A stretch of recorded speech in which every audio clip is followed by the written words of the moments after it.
Wrestling has more than one royal family.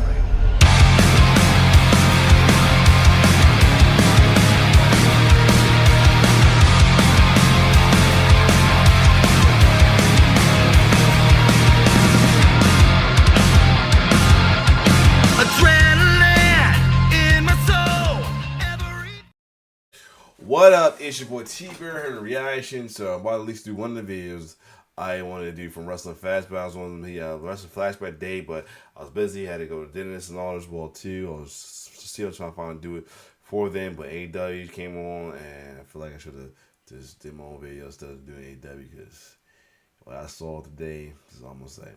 Anyway, so I was gonna do more, but I ended up having to do a video about that nonsense of AEW via Raw. So, but here we are. So we're gonna take a look at one of the videos based off of post WrestleMania.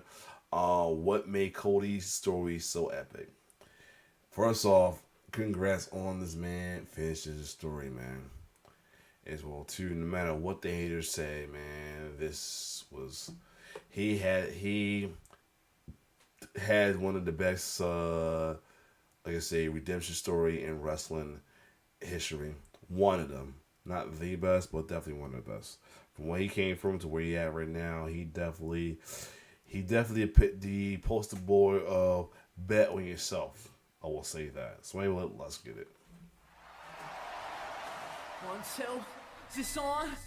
April 7th, 2024, WrestleMania 40. Cody Rhodes stands tall and overthrows the over 1,000-day reign of Roman Reigns. This is the moment every wrestler dreams of. But for someone who just 9 years ago couldn't get an undercard Mania match against his brother, this seemed like it could never happen. Almost no journey to the top spot in WWE is a straight line, but Rhodes is one that zigged and zagged more than most. His story is one that shows believing in yourself, knowing what you're worth, and fighting for what you believe in can pay off extraordinarily.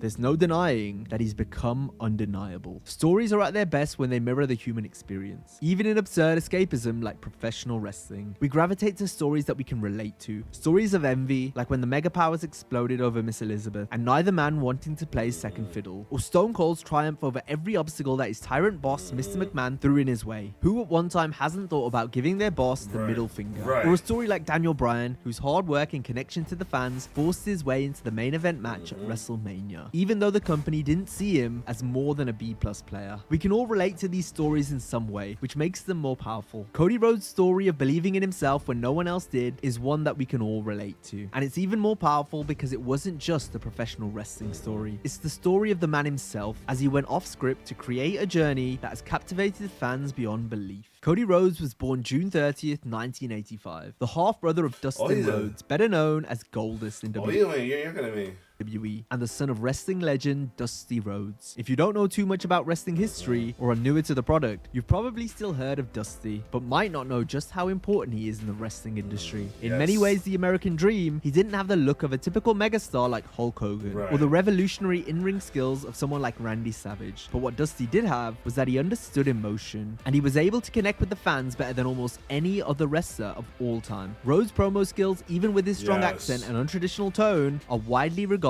as some of the greatest in wrestling history. The son of a plumber took what others would see as shortcomings in his physique and heavy accent as strengths, and created an everyman gimmick that the audience absolutely adored. The fans loved him and supported him in droves, making him one of the biggest draws of the 1980s. Rhodes mastered the emotional side of wrestling and understood his audience in ways few, if any, have been able to since. This made Rhodes not only a great wrestler, but also a historic booker. Wrestling is of course scripted, and the booker is the one who decides who goes over in the match. And where the story goes, Dusty was one of the most influential bookers in history during his time with Jim Crockett Promotions, as they were competing against McMahon's WWF and Hulkamania. Rhodes was also historically a great commentator in WCW, and eventually even a great trainer in NXT, working with some of the biggest names in the industry today. Rhodes' shoes are some of the biggest in wrestling history, and almost impossible for anyone to follow. However, Cody was eager to do just that. After a successful amateur wrestling career in high school, Cody knew he wanted to join the family business, and through his family connections began training at Ohio Valley Wrestling, where he honed his skills and developed his character. In 2007, Cody made his WWE debut, first being introduced by his father and having a brief mini feud where he would protect his father against Randy Orton, who was portraying his legend killer gimmick where he targeted the greats of the business. The WWE showed that they saw Cody as a future star, giving him his first televised match against Randy Orton, though it ended in an Orton win. WWE further showed how highly they thought of Rhodes on the 15th Raw anniversary show, when along with Hardcore Holly, he won the tag team championships, marking his first title. The next major event in his career happened when he betrayed Holly and revealed himself to be the surprise mystery partner of Ted DiBiase Jr. At Night of Champions 2008, they captured the titles. This makes Rhodes the only wrestler in WWE history to both lose and win the tag titles in the same match. Along with DiBiase, Rhodes joined the Legacy faction under the tutelage of Randy Orton. The gimmick behind Legacy was that they were a heel team of second-generation wrestlers, playing off the idea of nepotism in the industry, as DiBiase and Rhodes often interfered in Orton's matches, keeping him at the top of the card. Joining a faction early in your career is a timeless technique used to help wrestlers build a connection with the crowd and learn on the job under more seasoned superstars. Joining forces with more established wrestlers and factions has helped elevate the careers of many superstars. It wasn't until The Rock joined the Nation of Domination that his talent was able to be put on full display, or when Xavier Woods and Big E teamed up with the already established Kofi Kingston to create the New Day and elevate all three men. A similar technique was used with Legacy's faction leader Randy Orton as part of Evolution, where alongside another rookie named Batista, they worked under the tutelage of the legend Ric Flair and the heavyweight champion at the time, Triple H. This also allowed for stories of both men defecting from the group, automatically elevating them to main event spots due to their established relationships and then rivalries with the then champion Triple H. Rhodes and DiBiase worked mostly as a tag team, but were also able to taste the main event scene and get screen time assisting Orton in his feuds and his quest to the title. Rhodes was able to make the final three in the 2009 Royal Rumble, a huge accomplishment for any wrestler, and he was able to assist Orton in winning the Rumble. He and DiBiase also helped Orton in his feud against Triple H and the McMahons. Rhodes and DiBiase even got pay-per-view matches against D-Generation X, the legendary tag team of Shawn Michaels and Triple H. They even picked up a win against the team at Breaking Point 2009. These spotlights showed that the company saw promise in both Rhodes and DiBiase, even though it is common knowledge that the WWE brass saw DiBiase as the breakout player in the group.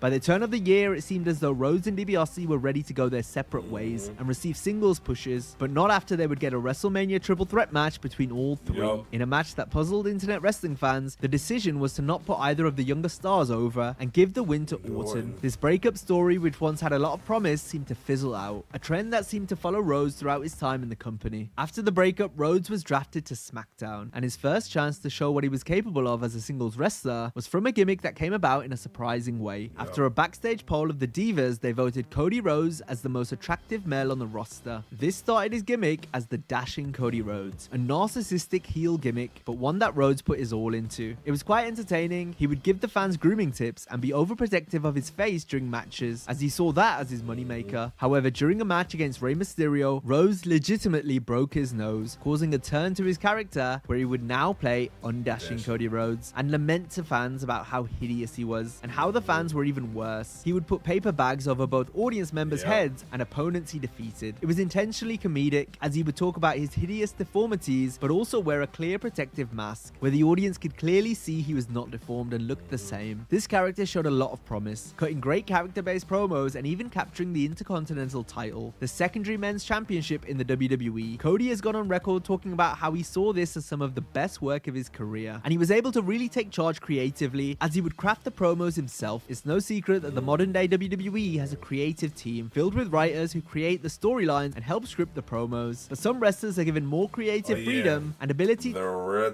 Another red time you see Dusty, look like a hell right there. To have a lot of say in where the character goes, and with the undashing gimmick, Cody got a taste of this and absolutely loved it. However, even though Cody was showing all the promise in the world, the gimmick fizzled out, and Rhodes spent the next few years firmly cast in the mid-card, starting a tag team with Damien Sandow, known as the Rhodes Scholars. That, though quite entertaining, was never... That damn mustache.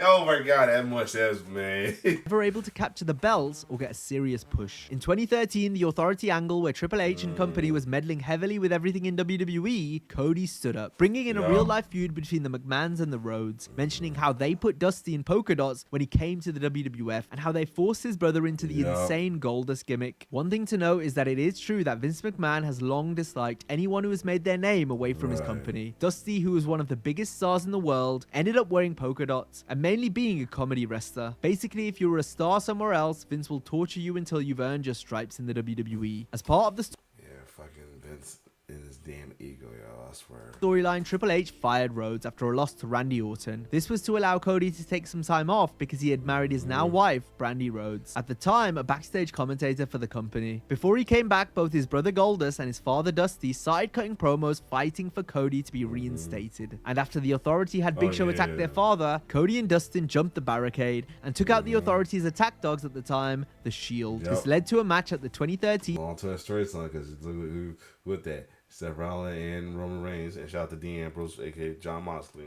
Battleground pay-per-view, This was- where in this an match- extremely emotionally satisfying match, This match was Cody awesome. and Goldust teamed up to beat the Yes. Shield and get their jobs back. Shortly after, they won the tag titles, and things seemed to be going quite well. However, after losing the titles, Cody would leave briefly and return as Stardust, a tribute to his brother's gimmick where he would wear face paint and work in a full bodysuit. For a non-wrestling fan, a gimmick change like this might be shocking, but gimmick changes can often catapult wrestlers into much more promising positions. Take Charles Wright, for example, who in the early 90s wrestled under the gimmick as Papa Shango, a voodoo practitioner. Then he turned into Kama, the ultimate fighting machine, more of an MMA type competitor, until he finally found the gimmick that would suit him best in the Attitude Era, when he became the Godfather, a wrestling pimp. Another simple example is that of JBL, initially a career mid-carder known as Bradshaw, who was a redneck hard-nosed brawler, but then in storyline hit it rich in the stock market and started going by John Bradshaw Layfield, an aristocratic Texan who would flex his wealth. This gimmick change jumped him immediately to the main event scene, even being able to capture the WWE title. So gimmick changes are a part of wrestling, and wrestling fans will accept them as long as they work. But not all gimmick changes are created equal. There are countless examples of gimmick changes that don't work, and Stardust was just that. Stardust debuted in what many people call the reality era, where the characters that were becoming stars were the likes of CM Punk and Daniel Bryan, grounded characters that were less gimmicky but loved wrestling and would give anything for the business. Eccentric gimmicks weren't succeeding like they did in the past, and Stardust was certainly not working. After tagging with Goldust, the two broke up and started a feud they had hoped would make it to WrestleMania, but instead the blow-off took place a month before at the Fastlane pay-per-view in a lackluster 9-minute mid-card match. Cody felt this was a slap in the face, as he believed his story was worthy of so much more. He argued with WWE Creative to get him out of the Stardust gimmick, but to no avail. He continued to bounce around the mid-card with little creative direction whatsoever. In 2015, his father Dusty died, which devastated him, and Cody begged Creative to allow him to go on a sympathy babyface run, similar to that of Rey Mysterio's main event run after his best friend Eddie Guerrero had passed, but they kept him as Stardust and didn't give him anything to do. He was stuck in catering. This is an inside joke about wrestlers who tour with the WWE but aren't used very often, which suggests that many wrestlers have wasted the primes of their careers just sitting in catering, the purgatory of wrestling. But Cody wasn't going to let that happen to him. He finally acknowledged that WWE didn't see him in the same way he saw himself. This caused Cody to do something that at the time was quite rare. In May of 2016, Cody asked for his release. People were somewhat shocked, as the Rhodes had worked for the company for so long. Rhodes later shared that Triple H took Cody's departure very personally because of everything he had done for his dad, but Cody felt that he had to leave and decided to bet on himself. Cody isn't the first wrestler to leave WWE, far from it. Modern wrestling comes from the territory days, where wrestlers would move around promotions all the time, and then during the Monday Night Wars, wrestlers would constantly switch back and forth, going to whichever side gave them more money and a bigger opportunity. However, in the 21st century,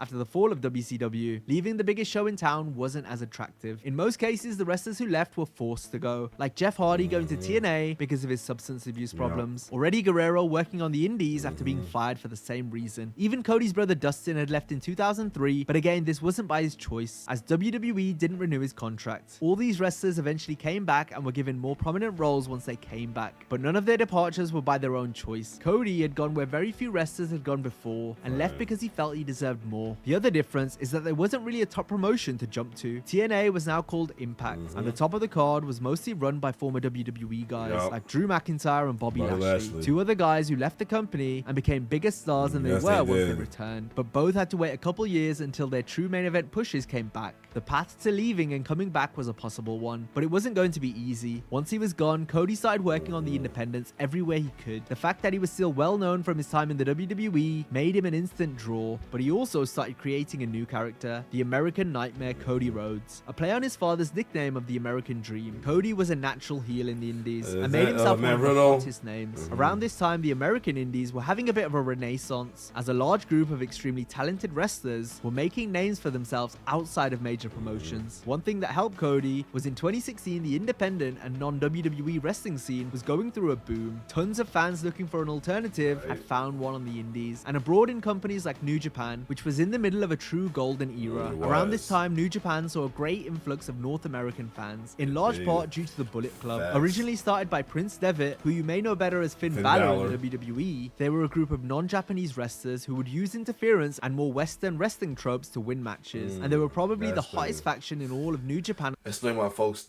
that like them in those hills at the time. Along with his widespread indie dates, Cody started working in ROH, the company that seasoned great wrestlers like CM Punk, Daniel Bryan, Kevin Owens, and even Sami Zayn. Luckily at the time, ROH had a working relationship with New Japan, which Cody would also work for and become a member of the Bullet Club, where he met and quickly gelled with Kenny Omega and the Young Bucks, and they started a small offshoot within Bullet Club called the Elite. The Elite were a large part of what was making New Japan and the Bullet Club so popular. Their YouTube series being the Elite, which Cody often appeared in, was extremely popular, and their merchandise was selling like never before. Over the next 2 years, Cody worked his ass off alongside his new friends in the Elite, and he became a face of the indie revolution. Then in 2017, the most well-known wrestling journalist in the world, Dave Meltzer, responded to a tweet asking if ROH could sell 10,000 tickets, and he said, "Not anytime soon." Cody responded to the tweet and said, "I'll take that bet." Cody and the Young Bucks promoted a self-funded show that sold over 10,000 tickets in less than 30 minutes. The event, which took place in September 2018, was a commercial and critical success, and Cody was able to capture the NWA World Heavyweight Championship, a belt his father helped to make famous in an emotional match. But things don't stop there for Cody. At the event, Tony Khan, son of billionaire Shahid Khan, who owns the Jacksonville Jaguars and Fulham FC, met Cody and the Bucks and asked if they were interested in creating their own company. Thus, All Elite Wrestling was born, and Cody was not only the face of the company in the ring, but also an executive vice president. After signing up a large portion of independent wrestling stars and some former WWE greats, including Chris Jericho, AEW started off with the pay-per-view Double or Nothing, where probably the match of the night was Cody versus his brother Dustin. The same match that WWE didn't see as being WrestleMania worthy just a few years prior. It had become clear that Cody was the emotional workhorse for the company, doing Southern style bloody brawls, the same kind that his father had become so respected for. People loved Cody. He was a massive star, and really the face of the non-WWE contingent of professional wrestling. A man who had gone out on his own and became a bigger star because of it. In a famous segment from his match against Dustin, he came out with a sledgehammer and busted a throne wide open. Many people saw this as a shot against Triple H, who when he was a performer was infamous for using a golden shovel and burying newer talents. In contrast to this, Cody made an effort to put over younger talent. Cody wrestled in the first ever match on AEW's weekly television show Dynamite against young up-and-comer Sammy Guevara. He also put over newer stars like Darby Allin and MJF and cut some famous emotional promos. It took me to go from undesirable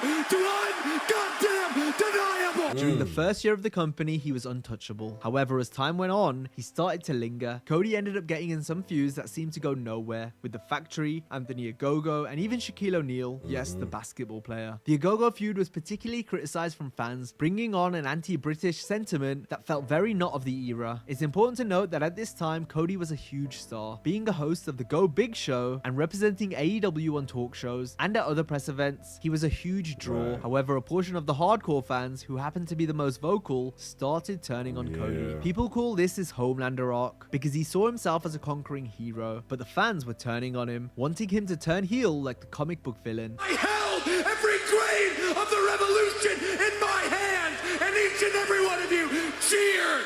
At this time, AEW was bringing in a lot of big stars, the likes of Bryan Danielson, Adam Cole, and CM Punk. And these competitors were signing huge contracts. As one of the founders and main faces in the company, Cody wanted a larger contract, but he couldn't come to terms with Tony Khan. In January of 2022, Cody lost the TNT Championship to Sammy Guevara, and though no one expected it, this would be his last match with the company. Right. A month later, Cody and his wife Brandy announced that they had left the company. And after lots of speculation and people thinking that this was a work, Cody ended up returning to WWE. And this is where the story becomes special. At WrestleMania 38, Cody was the surprise opponent for Seth Rollins in one of the most anticipated returns in years. And no, he didn't return as Stardust, he was the American Nightmare Cody Rhodes. Same entrance, almost the same attire, and he brought with him the wrestling style that he had developed on the independent scene. They wrestled one hell of a match. After 21 minutes, Cody was victorious. This was a huge deal because Vince McMahon is notorious for changing the gimmicks of wrestlers who join or come back to the company. But Cody was able to be the character that he had found himself as after he left. The next night on Raw, Cody cut a powerful promo about his time away from the company and how it was his dream to win the title that his father never could, the WWE Championship. And that was his reason for being there. Yes, I cannot physically put that title belt into my father's hands. I cannot bestow it upon the American Dream, Dusty Rhodes, but I certainly can put it around the waist of the American Nightmare. Some fans were wary of Rhodes, happy to have him back, but unsure what made him different than the mid-carder he was before. But then Hell in a Cell came along. After continuing his feud with Rollins, they were scheduled to have a blow-off match in the main event of the Hell in a Cell pay-per-view. But in the days leading up to the event, Rhodes legitimately suffered a pectoral tear while weight training, but Cody decided to fight through it. Before the match began, he took off his entrance robe and revealed an extremely bruised and battered arm. Wrestlers have worked through some serious injuries, but this may have been one of the most graphic injuries we had seen a wrestler power through. And he did more than just show up. The two wrestled an incredible match, rated 5 stars by Dave Meltzer, and Cody was victorious. This match in many ways was a microcosm for his story, battling through all sorts of setbacks to become the star that only he saw himself as. Some fans might still not believe in him, but there is no doubt that he's worthy of his spot. In what could have been the lowest point in my career, in what could have been the absolute worst night, in what was literal hell, I was not cynical, I was not jaded, I stood, I fought. Of course, the story doesn't end there. Cody received surgery for his injury, forcing him to sit out the rest of the year, but Rhodes returned at the start of 2023, saying he was still looking to win the WWE Championship and that he'd be a participant in the Royal Rumble. Rhodes ended up winning the Rumble, securing his main event spot at WrestleMania. The American Nightmare, one step closer to the American Dream. From dashing to Stardust to the main event. Even though many fans saw this as a huge win, and while he was super over and popular, he wasn't the most over guy in the company. That would be Sami Zayn. But even if you believe Sami's excellent white-hot run deserved him a spot in the main event of WrestleMania, there's no doubt that Cody also deserved the same. Sadly, in wrestling, not everyone can win. And after looking at everything he overcame, there's no doubt Cody deserved his moment in the sun. Rhodes took the Rumble spot and ran with it. With each passing week, you could feel the support building, not just from the fans, but from Rhodes' peers. Cody was riding the wave, knocking every promo out of the park. I intend to finish my story. You need to finish yours. It seemed like everyone wanted him to finish his story. I have to finish the story. It's not just a dream, it's not just an urge or a want or a desire or some story that needs to be finished. This becomes a necessity. To the point where going into WrestleMania 39, it was near unfathomable that Rhodes wouldn't come away with the win. But this is where the story takes yet another turn. Cody lost at WrestleMania, but one of the biggest takeaways from the event came during the post-show press conference, when Triple H declared that in wrestling, the story never ends. In the WWE, the story never finishes. No matter what happens, it continues moving, and the show just goes on. So after everything that happened in Rhodes' career up to this point, he had to keep going. As one chapter ended, a new one began. Rematch. This is the part where Cody proves he's the undoubtable number one. The old saying, dress for the job you want, not the job you have, rings true. The American Nightmare was going to perform like the top babyface, carrying the company on his back, wrestling all the house shows, staying after the matches, taking photos, signing autographs. This was going to be the year Rhodes showed everyone that there was no denying he was the uncrowned world champion. Cody's ascent back into the WWE Championship picture took him through a grueling war with Brock Lesnar. Like Rhodes, Lesnar had felt the brunt of Roman Reigns and the Bloodline faction, faction, to the point where Brock could no longer challenge Reigns for the title. A Cody victory at WrestleMania was Lesnar's chance to wrestle for the belt again. This meant Brock took Rhodes' loss personal. Cody went into their clash at SummerSlam with the aim of not only surviving Brock, but defeating him to the point where there was no question he'd slayed the beast. A rare token of respect shown by Lesnar after the bell spoke volumes. The fact it was unplanned and not in the script made it even more special. It was poetically symbolic. It felt like Brock had given Cody his blessing and approval to go on and succeed where Lesnar had failed. The message: defeat Roman Reigns for the WWE Championship. Going into the 2024 Royal Rumble, the American Nightmare was the hot favorite. He certainly had more competition this year, what with the long-awaited return of CM Punk. But there was only one outcome fans wanted to see. They had been on this ride with Rhodes from the start, and it wasn't going to stop here. Yes, there'd been some setbacks, twists and turns, but surely now the rest of this tale would be as straightforward as Cody pointing at Roman to declare who he would be challenging at WrestleMania 40. But if you've been following this story up to now, then you know nothing was going to be as clear-cut. For years, fans speculated if Roman Reigns would ever battle his cousin The Rock. And if so, surely it had to be on the grandest stage, especially given the Bloodline storyline that pitted Reigns as the tribal chief of his family. But these rumors came and went every year. This match couldn't happen now, not when the biggest babyface since Daniel Bryan or if not John Cena was due to challenge for the title at the Show of Shows. In actuality, The Rock vs Reigns had been booked privately the previous year. However, Rock had to pull out, but now that Dwayne Johnson was a board member of TKO, WWE's parent company, it was logical that they would want him to main event the first WrestleMania under their new ownership. So when Cody shook The Rock's hand and gave up his shot to wrestle Roman at WrestleMania, collectively it felt like every WWE fan's heart sunk all at once. The subsequent outrage and discourse online told us what we already knew. Cody Rhodes was the out-and-out people's choice to end this near 4-year title reign. Not even a legendary icon like The Rock could change that. You've got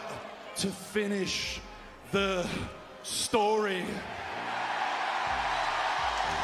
All eyes were on WWE at this time, and amongst every sellout show, Cody was a workhorse, showing up every night. Reigns only worked select shows after all, not to mention The Rock, who hadn't wrestled a proper match in 11 years. If the Rock and Roman story was all about family, then it was made all too personal after Rock and Cody got physical at the WrestleMania press event. And Cody's just trying to finish his story. Can you explain what that is? I think Cody's reading the wrong book at this point because we don't care about his story. Fuck your story.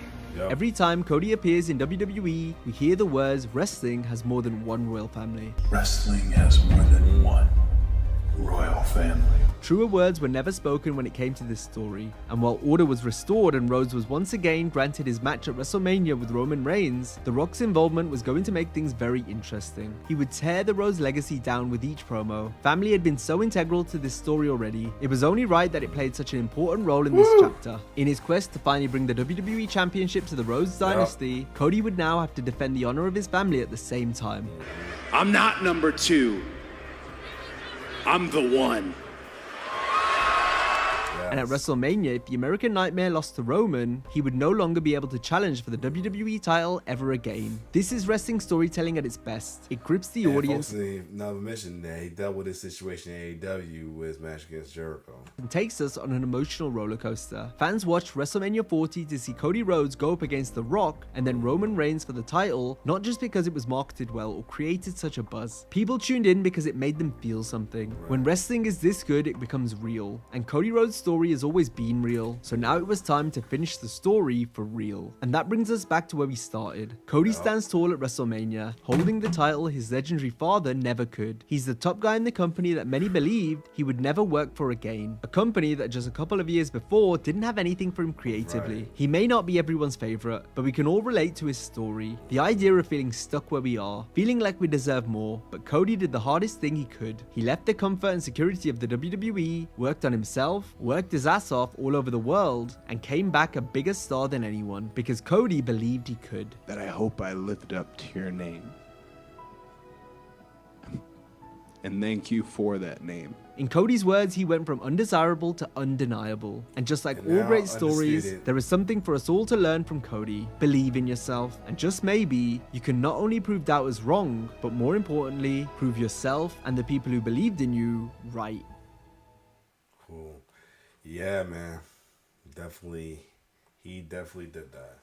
And glad to, man, because I was gonna imagine what it'd be like if he didn't do it again as well too.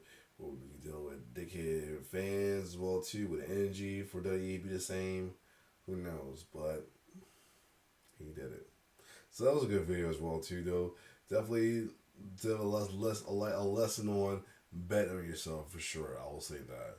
So other than that, if you like more reaction, like, share, subscribe to my YouTube channel. I'm gonna do different videos about it, but it's late. I gotta do a travel for my job tomorrow, so this will be it. So I don't know why I just froze like that. Anyway, it's your boy T-Bird signing off. One love.